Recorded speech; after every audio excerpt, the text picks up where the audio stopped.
Hello and welcome back to Meghan and Harry Tales, where we separate fact from fiction, loyalty from gossip and truth from tabloids. I'm your host, Adrian, your faithful narrator in this ever-unfolding royal drama.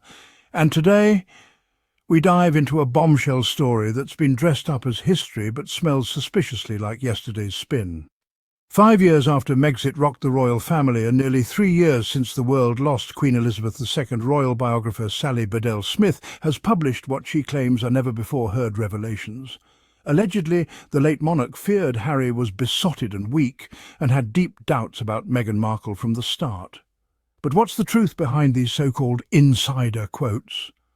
And more importantly, what do they say about how far the royal family and its protectors are willing to go to tear down Harry and Meghan? Let's not be naive. The release of these private quotes from Lady Elizabeth Anson, Queen Elizabeth's first cousin once removed, didn't happen in a vacuum. Sally Bedell Smith's latest Substack post dropped just as Meghan was celebrating another hit product drop, a crisp, elegant rose under her wildly successful As Ever lifestyle brand. This is a pattern we've seen time and time again. Whenever Meghan wins, the British press races to dig up anything that can drag her name through the mud. These quotes weren't taken from recently unearthed audio tapes or public statements. No, they're drawn from conversations Lady Elizabeth allegedly had in 2018 and 2019, shared posthumously and carefully curated by a biographer with deep royal establishment ties. The Queen is gone. Lady Elizabeth is gone. Neither can confirm, deny or clarify what was said, and yet this story is being framed as gospel. Think about that. Let's dive into the most controversial claim, that Queen Elizabeth worried Harry was besotted and weak, manipulated by Meghan, and had been rude to her before the wedding. First off, love is not weakness. Protecting your partner is not manipulation.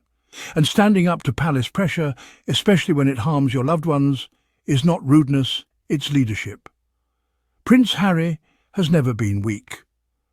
This is the same man who served on 2 tours in Afghanistan, the same man who created the Invictus Games, who walked behind his mother's coffin under the eyes of the world, who broke through centuries of royal rigidity by marrying a woman of colour, of intellect and of independence. If anything, what the establishment couldn't handle was that Harry was becoming his own man, not weak, but strong in his convictions. Lady Elizabeth is quoted saying, "We don't quite think Meghan is in love, we think she engineered it all." Now, pause. Meghan Markle, an accomplished actress, humanitarian, UN women advocate and founder of her own successful lifestyle brand, is reduced here to a scheming social climber. Why? Because she married into royalty? Because she dared to date someone born into the Windsor dynasty? This narrative that Meghan plotted her way into the palace isn't just lazy, it's racist, classist and sexist. The implication is that someone like Meghan, biracial, American, divorced, could never be accepted as a true royal. But here's the truth. Meghan didn't chase a crown.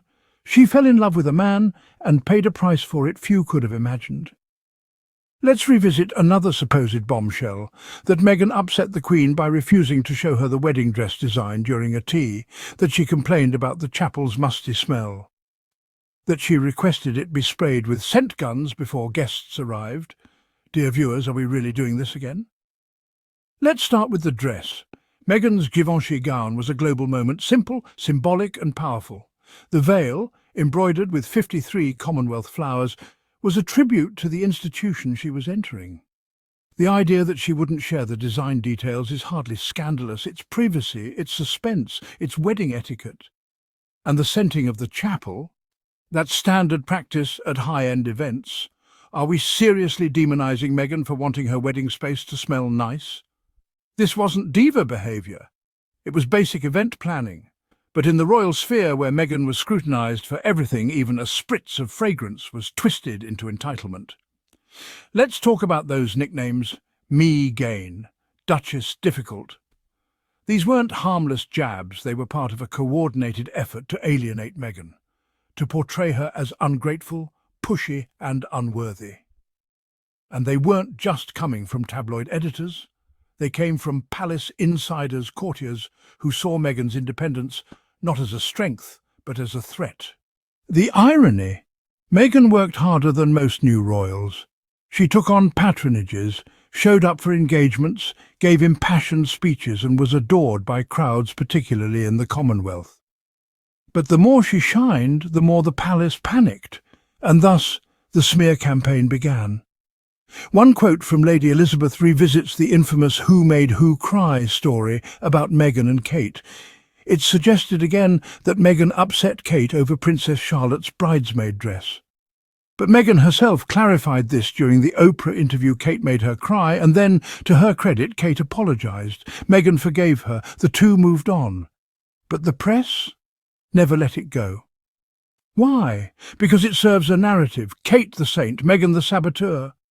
But life isn't that binary, and Meghan, even in pain, didn't villainise Kate. She just told the truth. Another claim, that Harry was rude to the Queen during wedding planning, that he ignored protocol by involving the Archbishop of Canterbury.